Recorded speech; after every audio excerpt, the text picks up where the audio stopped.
بسم اللہ الرحمن الرحیم۔ یہ کہانی ایک ایسے شخص کی ہے جو خود تو معمولی مزدور تھا مگر اس کا دل نیکیوں سے مالا مال تھا۔ یہ کہانی ان لمحات کی ہے جب ایک چھوٹے سے عمل نے پورے گاؤں کی تقدیر بدل دی۔ یہ کہانی ان جذبات کی ہے جو ایک انسان کو دوسروں کی خدمت کے لیے مجبور کرتے ہیں، اور ان دعاؤں کی جو آسمان تک پہنچ کر زندگی میں برکت لے آتی ہیں۔ آئیے ایک ایسے ہی سفر پر چلتے ہیں جہاں ہمیں ہر قدم پر نیکی کی طاقت کا ایک نیا رنگ دکھائی دیتا ہے۔ کہیں کسی شہر کے کنارے ایک پرانا محلہ تھا جہاں گلیاں تنگ مگر دل کشادہ تھے۔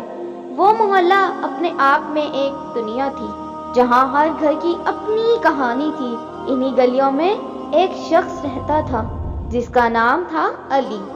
علی ایک عام مزدور تھا لیکن اس کے دل میں ایک خاص بات تھی، نیکی کا جذبہ۔ وہ ہمیشہ دوسروں کی مدد کرنے میں خوشی محسوس کرتا تھا چاہے اس کے پاس خود کچھ نہ ہو۔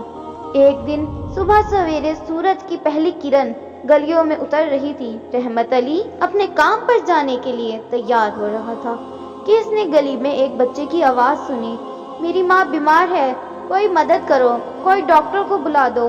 رحمت علی فوراً اپنی سائیکل نکالی اور بچے کے ساتھ ڈاکٹر کے پاس پہنچا۔ ڈاکٹر نے دوائی دی، بچے کی ماں کی حالت بہتر ہو گئی، بچہ دعائیں دیتا ہوا رخصت ہوا۔ اس دن کے بعد رحمت علی نے عزم کیا کہ وہ ہر روز ایک نیکی ضرور کرے گا۔ وہ کبھی کسی بزرگ کو سڑک پار کرواتا، کبھی کسی بھوکے کو کھانا کھلاتا، کبھی کسی ضرورت مند کو کپڑے دیتا۔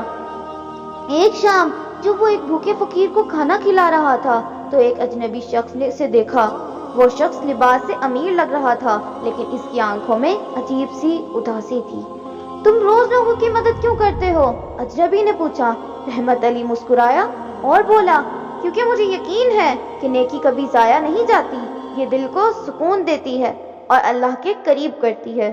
اجنبی نے حیرت سے پوچھا، کیا تمہیں بدلے میں کچھ چاہیے؟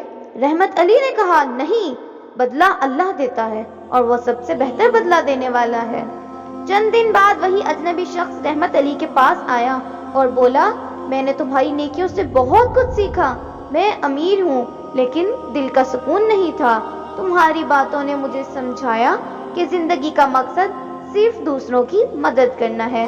رحمت علی نے اسے مشورہ دیا کہ اپنے مال کا کچھ حصہ یتیموں اور غریبوں کے لیے وقف کر دے۔ وہ شخص مان گیا اور چند دنوں میں گاؤں میں ایک چھوٹا سا یتیم خانہ اور ایک فری ہسپتال بنوا دیا گیا۔ جب ہسپتال اور یتیم خانہ کھلا تو پورا گاؤں خوشی سے جھوم اٹھا۔ ہر طرف دعائیں اور خوشیوں کا ماحول تھا۔ رحمت علی خاموشی سے کونے میں کھڑا اللہ کا شکر ادا کر رہا تھا۔ اس کی ایک چھوٹی سی نیکی نے پورے گاؤں کی زندگی بدل دی تھی۔ نیکی کی طاقت ناقابل بیاں ہے۔ ایک چھوٹا سا اچھا عمل کئی زندگیوں کو بدل دیتا ہے۔ نبی کریم صلی اللہ علیہ وآلہ وسلم نے فرمایا، بہترین انسان وہ ہے جو دوسروں کے لیے فائدہ مند ہو۔ نیکی کے کام اللہ کی رضا کے لیے کیے جائیں کیونکہ یہ دل کو سکون دیتے ہیں اور آخرت میں کامیابی کا ذریعہ بنتے ہیں۔ رحمت علی کی کہانی ہمیں سکھاتی ہے کہ نیکی کا راستہ آسان نہیں لیکن اس کا اثر ہمیشہ دیر پا اور برکت والا ہوتا ہے۔ اس لیے ہمیں اپنی زندگی میں ہر روز کم از کم ایک نیکی ضرور کرنی چاہیے۔ اسی طرح کے مزید اچھے اور اصلاحی واقعات کے لیے ہمارے چینل کو لائک اینڈ سبسکرائب کریں۔